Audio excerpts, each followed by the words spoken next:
In this tutorial, we're going to look at image size, so specifically the canvas size.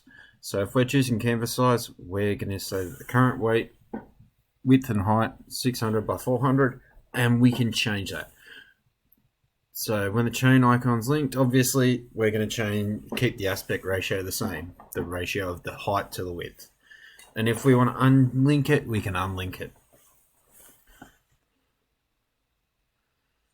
Say you wanted to change the canvas size. If you want to do it 800 by 600, bang, done.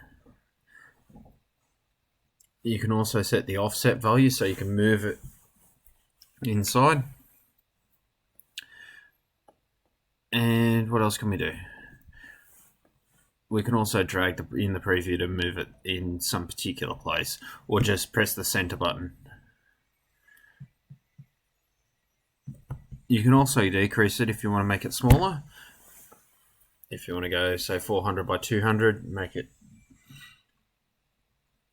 essentially you're cropping the image there.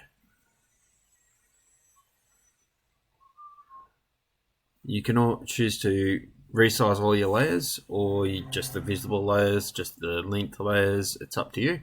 Generally speaking, we'll just resize all layers.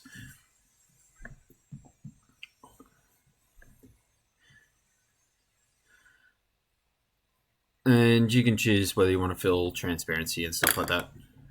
So because the boards channel doesn't have an alpha, it'll just be filled.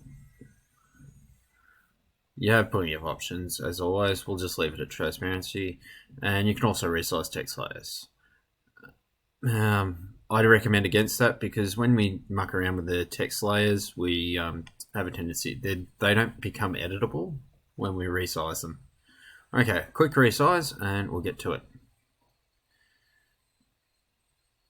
Cool. Up in the title bar, you can see we've got 800 by 600, and we've got each channel.